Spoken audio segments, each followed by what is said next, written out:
Meu povo, vamos! Aí, ó, This is África. Vamos!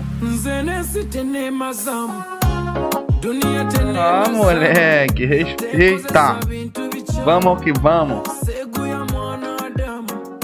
É isso aí. Galera, a gente vai dar continuidade aí nosso conteúdo aí sobre o continente africano, porém mais dentro de um contexto mais econômico, né? Então eu peço aí muito foco, dedicação de todos. Eu tenho certeza que vai dar tudo certo. Tá acabando, galera. Tá acabando. Última avaliação. Vamos para a última avaliação. Última volta do ponteiro. Esse 2020 tá acabando, galera. Vamos lá? Podemos? Firme? Show de bola, então. Vamos lá. Tá aí na tela de vocês. África. A economia de um continente subdesenvolvido. Galera, só pra gente fazer aqui uma introdução, entenda uma coisa comigo. Existem alguns órgãos, tanto quanto governamentais, algumas empresas privadas, que têm por objetivo fazer a classificação dos países. E essa classificação ela vai servir, por exemplo, para mostrar se um determinado país ele está apto, né, a receber um investimento. Por exemplo, a ONU ela deixou de utilizar o termo subdesenvolvido, por exemplo, porque dá uma ideia um pouco pejorativa, né, de querer diminuir esse continente. Então, a ONU ela utiliza muito o contexto de em desenvolvimento. Logo, muitos dos países hoje do continente africano, não só da África, mas do mundo, são considerados países em desenvolvimento, ou, no ditado mais popular, na língua mais popular, subdesenvolvido, devido a todo o seu processo de colonização, que foi uma colonização de exploração, tanto lá do período das grandes navegações, quanto no período do imperialismo, quando acontece a Revolução Industrial e a repartição das terras do continente africano para as nações europeias. Então, todo o subdesenvolvimento, toda a pobreza que acontece no continente africano, com certeza está atrelado à exploração do homem. Então, vamos lá, ó. Em meio à crise, crescimento da África se destaca. PIB africano deve crescer 4,8 em 2014, 5,7 em 2015. A África ainda vê fome crescer, diz novo relatório da FAO. A África continua com forte crescimento apesar de desaceleração global, mas a redução da pobreza mantém-se débil, ou seja, fraca. Vamos lá, as manchetes acima retratam diversas características da economia africana. Esse continente é formado por países considerados mais pobres do mundo, marcados por muitos problemas sociais, econômicos e políticos. Entretanto, vários países africanos têm se destacado pela superação de algumas limitações, sobretudo econômicas, e isso vem deflagrando uma nova perspectiva sobre eles na economia mundial. Além dos grandes investimentos recebidos de potências como China, alguns países da África vêm apresentando maior participação nas transações comerciais mundiais. São essas e outras características da economia do continente africano que estudaremos na página a seguir. Muito isso, né? Então aqui ele fala sobre um crescimento econômico do continente africano muito atrelado a multinacionais, a empresas de outros países na extração dos recursos naturais. A gente vai falar muito disso aqui nesse capítulo. Vamos lá? O subdesenvolvimento africano. A África... Deixa eu pegar aqui... Beleza. A África é o continente que abriga os países subdesenvolvidos mais pobres. Para se ter uma ideia dessa situação, basta verificar que das últimas 20 posições do ranking do IDH do mundo, registrado em 2013, 18 são ocupados por países africanos. Vamos marcar isso aqui. O IDH é aquele índice que mede o nível, né, de vida dentro de um país, de uma nação, associado a educação, saúde e renda per capita. Das 20 últimas colocações, né, do top lá negativo, 20, os 20 últimos, 18 são do continente africano. Embora esse continente seja possuidor de algumas das mais importantes reservas de minério de pedras preciosas do planeta, sua participação no total das riquezas geradas no mundo é de aproximadamente 4%. Ou seja, a gente tem aqui algo um pouco paradoxal, né? Uma coisa bem contraditória. Você tem lá no continente africano uma grande quantidade de riqueza disponível a ser explorada, porém a participação da África é de 4% na economia global. O que isso significa? Que a boa parte da riqueza que é retirada do continente africano não é convertida em bens para a sua população, e sim levada para outro continente. De acordo com o Banco Mundial, grande parte dos países africanos, sobretudo aqueles localizados na região subsaariana, apresenta baixa renda nacional bruta, o RNB, per capita, inferior a 2.500 dólares. Países como Libéria, Burundi, República Democrática do Congo não atingem 400 per capita ao ano, 400 dólares per capita ao ano. Então vamos lá, galera, vamos só fazer uma conta rápida aqui. Provavelmente não vai aparecer para você a calculadora, mas vamos multiplicar 400, não é isso? Vezes 12, que vai dar 1.600, né? 1.600 dividido, não, 400 vezes 4 vai dar 1.600, vezes 4 que é o valor do dólar em relação ao real, vai dar 1.600 dividido por 12 vai dar uma média de 133 reais. Galera, 133 reais é a média mensal que uma pessoa, uma família vai viver no continente africano. Você tem noção desse nível de pobreza? Vamos lá. Tá. Em geral, os países africanos situados na África do Norte apresentam a economia mais estável. E a gente vai observar aqui, por exemplo, a Argélia, né, uma renda nacional bruta de 8.300, Líbia, 17 mil. Então isso aqui já deixa bem claro o que eu estava comentando com vocês, a gente viu anteriormente, sobre a diferença, né, a tamanha desigualdade que existe entre a África Islâmica, a África na parte norte do continente, e a África abaixo do deserto do Saara, que é a África subsaariana. As condições econômicas refletem atualmente o período do passado colonial, que foi o que eu falei com vocês no início desse vídeo. Então vamos lá, a política de exploração adotada pelas metrópoles europeias no período que compreende os séculos 16 a 20 tinha como objetivo a intensa pilhagem das populações nativas e dos recursos naturais presentes no território africano. Ou seja, aqui a gente está falando de uma comercialização. Metrópole europeia retirando as riquezas, tanto a exploração de mão de obra, captura do povo africano para servir como escravo dentro de outros continentes, quanto a retirada dos recursos naturais. Então isso vai prejudicar os recursos naturais do território e a população nativa. Dessa forma, após sua independência, muitos países desse continente não contavam com estruturas sólidas para o desenvolvimento de sua economia. Cara, isso aqui é muito top. Sabe por quê? Muito interessante. Não que isso seja legal, né? Isso é ruim. Mas olha só. A intenção dos europeus nunca foi ocupar o continente africano. Logo, o que vai diferenciar, por exemplo, a África do Brasil, né? Por quê? Em 1808, a coroa portuguesa, por exemplo, teve por obrigatoriedade sair de Portugal e vir para o Brasil fugindo de Napoleão.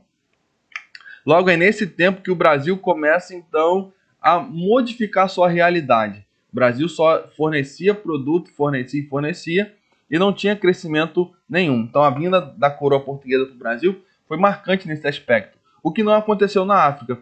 Então, em momento algum, houve uma estruturação, em momento algum houve um investimento em infraestrutura dentro do continente. Logo, tudo aquilo que estava dentro do continente africano era apenas para servir os europeus.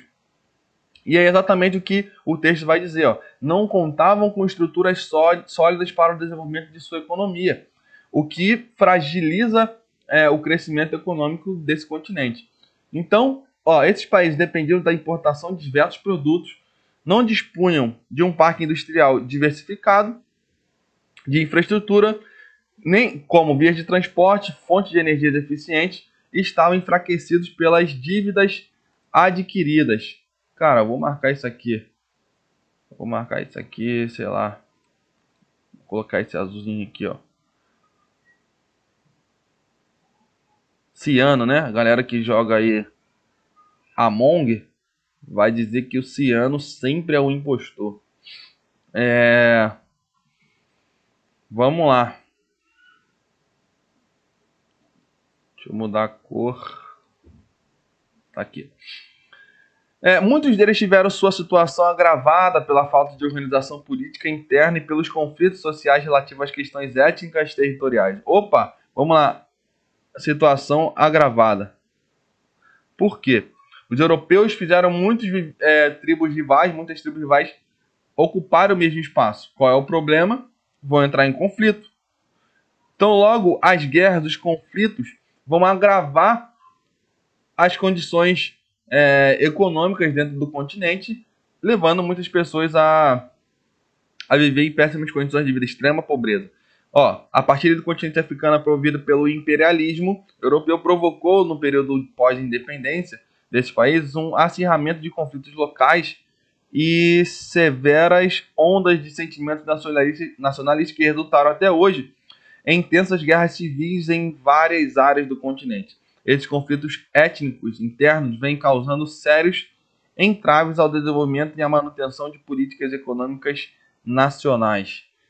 Ou seja, se eu perguntar para você qual é a consequência da partilha do continente africano pelo imperialismo, essa aqui é a resposta. Agravamento dos conflitos, guerras civis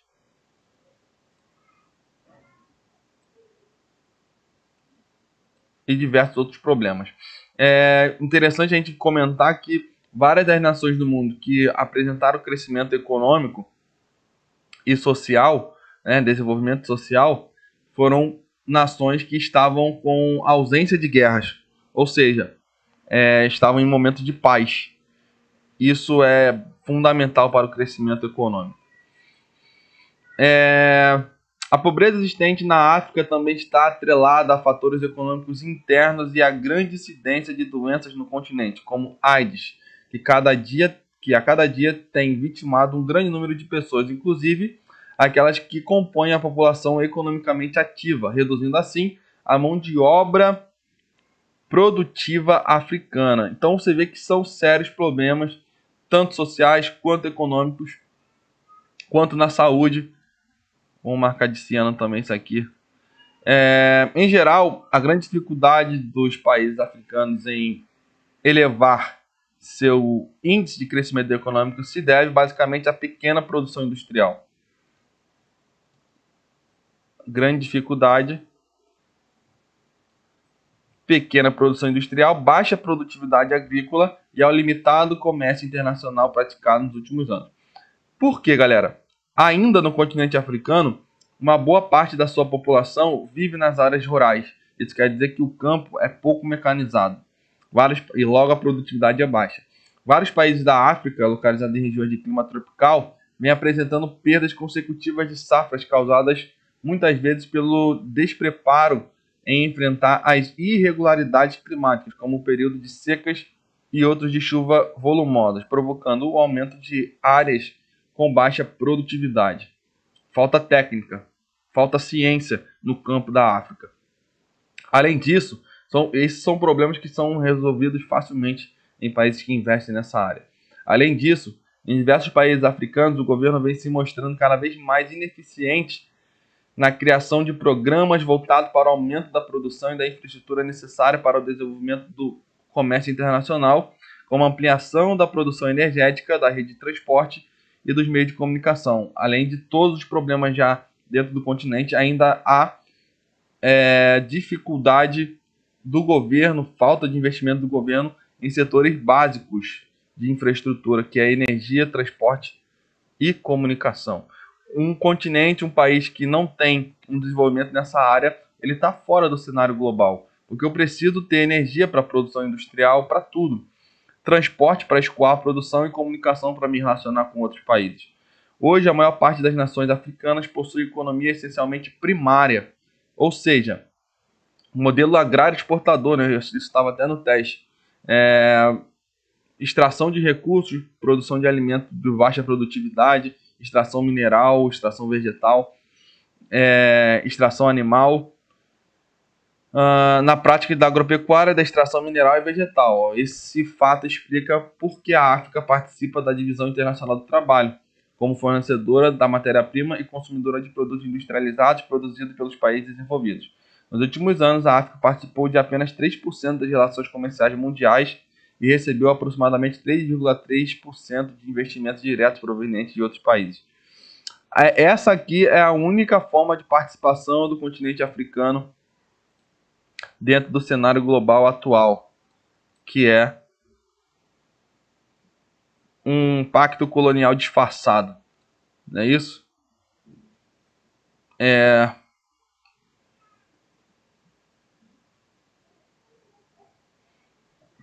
Vamos lá. Embora nas últimas décadas os países africanos tenham adquirido sua independência política em relação às nações europeias,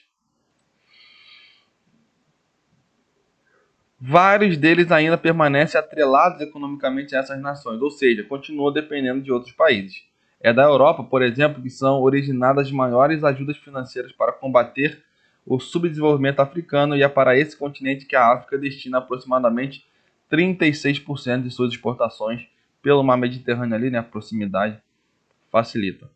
A prática dos subsídios agrícolas adotados por países desenvolvidos, como os Estados Unidos e algumas nações europeias, vem provocando uma concorrência desleal ao comércio internacional. Isso porque os produtos africanos participam no mercado global com certas desvantagens diante dos preços inferiores de produtos provenientes dos países desenvolvidos.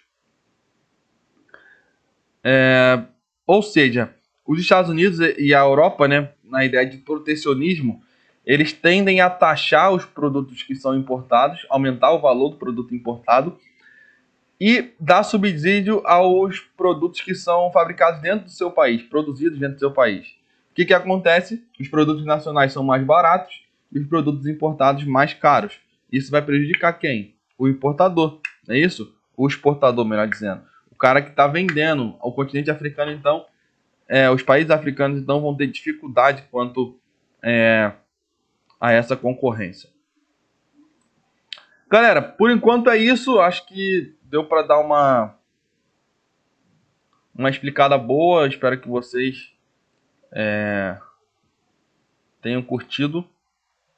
E vamos escutar a música aí pra gente encerrar, ó.